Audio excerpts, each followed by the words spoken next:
Don't forget to like and subscribe. Hello there. Haunted. Season 3, In the Pines. Yeah, In the Pines. All right. Now, I'm going to say this episode I loved just because of the song. Crap. I've been singing it for the past... Like, it was stuck in my head. In the pines, where the sun don't shine. Where did you sleep last night?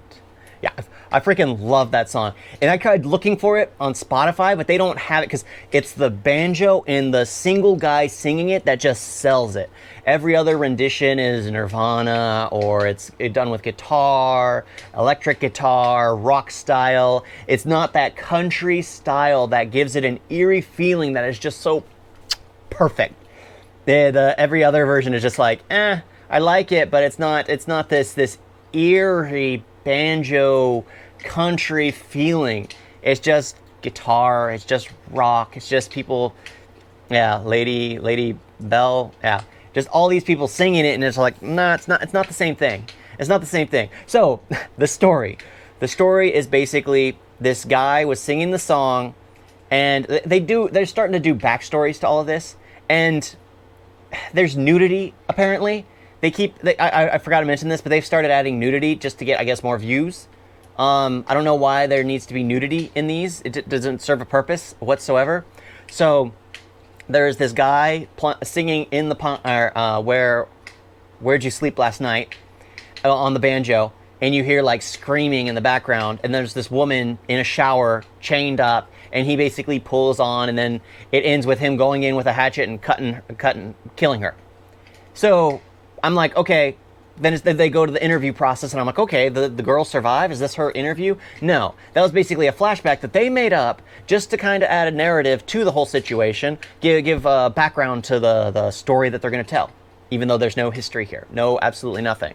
So the girl basically talks about how she was, I think she was adopted. I can't remember. Yeah, but she was having trouble with her family. She ends up working on a cannabis farm, ends up falling in love with the guy who runs the cannabis farm, and he takes her to his cabin in the woods. Yeah, as soon as she says that, I'm like, of course.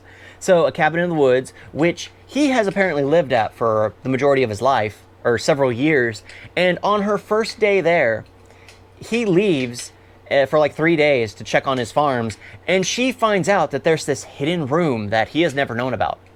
So they open it up, and then they start hearing the "Where Did You Sleep Last Night" song with this guy singing it, this country, the banjo. They hear it, and they find out that there's a shower in there. There's chains that held someone up. There's a drain in the middle of the shower. There's razor blades in the middle of the shower, so someone was being cut up. And they basically go into the basement, and of course she finds that there's a passage behind the water heater, a huge passage, like a giant cave, which was carved into the bedrock. So they walk behind there and find out that there's like this little bed and a bucket filled with blood. So you have a ton of blood, which you could easily run for DNA evidence to find out exactly any of this factual information, which they don't do, of course. There's all this evidence to call the cops, which they don't do. Of course, they run a cannabis farm, and I guess at the time it wasn't legal. So, yeah, there's that. So you got to get some points there why they wouldn't call the cops, but still, sometimes you just gotta call the cops.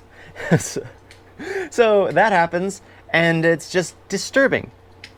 It's just she's telling a story about all this stuff, and I'm like, okay, tell me some facts. She's waking up with razor cuts all over her body, and they're talking about how they're deep cuts, deep enough to leave scars all over, and she has them from her neck down to her feet. She could have pulled up her sleeve and shown us. No. And apparently her boyfriend ran out of the house in a panic, got in the car, and got in a car accident. And she basically left the house and never went back. So, yeah, that's the story. Honestly, she probably could have killed him, and she's just making that up as an excuse to get away with it. But the way she the way she told the story just wasn't really selling it. I didn't care. Yeah. The only reason I liked it was the freaking song, because every time it played, I started singing along with it. I absolutely started singing along with it because I absolutely love that rendition of that song. The banjo, the one guy singing it in his heavy country voice, just oof, redneck vibe all around. It was just absolutely perfect. Thank you all for watching. Talk to you next time. Toodles.